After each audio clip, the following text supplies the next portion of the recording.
जय हिंद साथियों, मैं हूं सुहेल सिद्दीकी और आप देख रहे हैं सुहेल सिद्दीकी देवरिया यूट्यूब चैनल। दोस्तों, मैं बात करूंगा आज कृषि कानून के बारे में। वही कृषि कानून जो आज से कुछ साल पहले प्रधानमंत्री नरेंद्र मोदी जी ने सदनों में पास करके और ये लागू कर दिया कि 3 ये कृषि कानून अब से देश में लागू हो जाएंगे। लेकिन किसानों ने इसके खिलाफ मोर्चा खोल दिया। 15 अगस्त 26 जनवरी से लेकर किसान लगातार दिल्ली के सीमावर्ती इलाकों में डटे रहे, चाहे वो गाजीपुर बॉर्डर हो गया, चाहे वो सिंघू बॉर्डर हो गया, चाहे वो टिकरी बॉर्डर हो गया, या दिल्ली के तरह तरह के सीमावर्ती इलाकों में किसान डटे रहे और सरकार से लगातार यह कहते रहे यह काला कानून है, इससे किसानों को नुकसान और पूंजीपतियों को फायदा होगा, सरकार को यह कानून वापस करना ही होगा। लेकिन सरकार और सरकार के मंत्री ये भी लोग डटे रहे कि हम हर हाल में यह कानून वापस नहीं करेंगे, जो पास हो गया वह पास हो गया।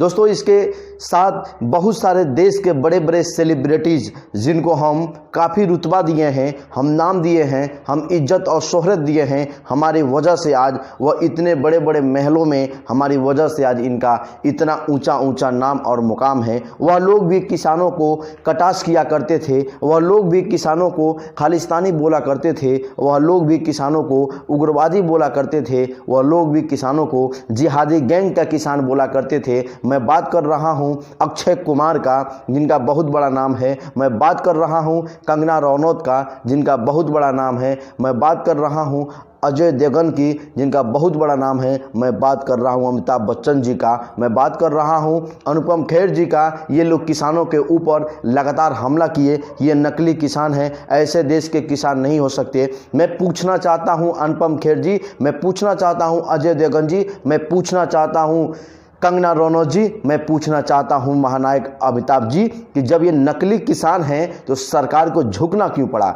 जब ये नकली और जिहादी गैंग के लोग हैं तो सरकार को कानून वापस क्यों लेना पड़ा? कल प्रधानमंत्री नरेंद्र मोदी जी ने देश को संबोधित करते हुए उन्होंने कहा कि मैं किसानों को समझाने में असमर्थ हूं और किसानों के हित के लिए मैं किसानों से माफ़ी मांगता हूं और मैं ये तीनों कृषि कानून वापस लेने का फैसला करता हूं। लेकिन उसके बाद किसान नेता राकेश टिकैत ने स्पष्ट रूप से कह दिया है कि मुझे प्रधानमंत्री जी की बातों पे भरोसा नहीं है, कब ये पलट जाएं। किसान नेता राकेश टिकैत ने कहा कि जब तक ये सदनों में निरस्त नहीं होगा, जब तक ये सदनों में शीतकालीन सत्र चालू होने वाला है, जब तक उसमें ख़त्म नहीं होगा, तब तक हम लोग घर वापस नहीं जाएंगे। मैं बता देना चाहता हूं कि ये देश के बड़े बड़े जो सेलिब्रिटीज़ हैं, किसानों पे कटाक्ष किया करते थे, किसानों को आतंकवादी, खालिस्तानी, पाकिस्तानी और जिहादी गैंग का बोला करते थे, वह लोग आज अपना मुंह छिपाकर बिल में घुस गए हैं। उनके पास बोलने के लिए शब्द नहीं हो, चाहे वो भारतीय जनता पार्टी के नेता हो या भारतीय जनता पार्टी से गठबंधन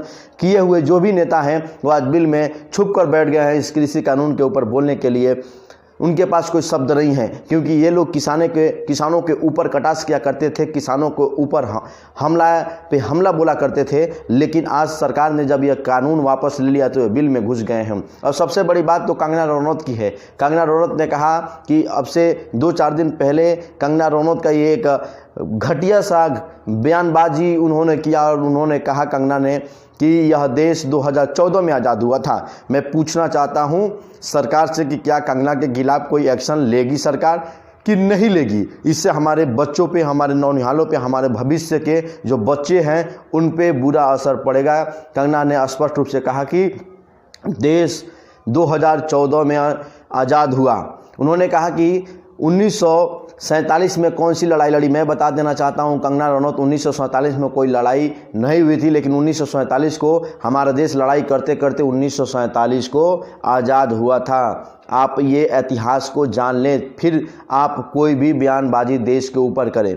फिर कंगना रनौत ने एक और अपने बयान देते हुए कहा कि महात्मा गांधी के ऊपर कि बापू भीख मांगते थे, बापू को भीख में आज़ादी मिली। बताइए, राष्ट्रपिता महात्मा गांधी के ऊपर इतनी अभद्रता अगर कोई टिप्पणी करता तो यही भारतीय जनता पार्टी के लोग उसको सलाखों के पीछे डाल दिया करते थे। यही भारतीय जनता पार्टी के लोग उसको जेल के अंदर इस समय तक डलवा दिए होते। लेकिन आखिर कंगना रनौत के ऊपर एफआईआर क्यों नहीं हो रहे हैं? कंगना रनौत जेल के अंदर क्यों नहीं जा रही है? कंगना रनौत ने तो कल प्रधानमंत्री नरेंद्र मोदी के ऊपर भी हमला बोल दिया। उसने कहा कि भारत एक जिहादी राष्ट्र है। जब प्रधानमंत्री तीनों कृषि कानून को वापस लिए तो उसके बाद से कंगना रनौत जिस किसानों को आतंकवादी, खालिस्तानी और उग्रवादी बोला करती थी, उसके बाद से तो उसने प्रधानमंत्री जी पे ही हमला बोल दिया और कहा कि भारत एक जिहादी राष्ट्र है। मैं पूछना चाहता हूं दोस्तों कि आप चाहते हैं कि ऐसे ऐसे बयान देने वाले घटिया, और जिस औरत को पहनने का कपड़े के बारे में नहीं पता हो कि मैं किस देश में रहती हूँ और मुझे किस प्रकार का कपड़ा पहनना चाहिए, भारत का सांस्कृतिक क्या है, वह देश की पाठ क्यों पढ़ा रही है, लोगों को भ्रम क्यों फैला रही है। दोस्तों इसी प्रकार की वीडियो देखने के लिए आप सुहेल सिद्दीकी देवरिया यूट्यूब चैनल को लाइक करें, शेयर करें, कमेंट करें और बेल आइकन को दबाएं ताकि हमारा सबसे पहले वीडियो आपके पास पहुंचे। जय हिंद। खबरों का अंदाज बदलेगा, खबरों का मिजाज बुलंद होगी, जनता की आवाज, आपका सरोकार, असल मुद्दों की पुकार, पत्रकारिता की धार, खेत खलियान, महिलाओं का सम्मान, देश के नौजवान, जनता मांगे समाधान, सड़क पर घमासान, भ्रष्टाचार से परेशान।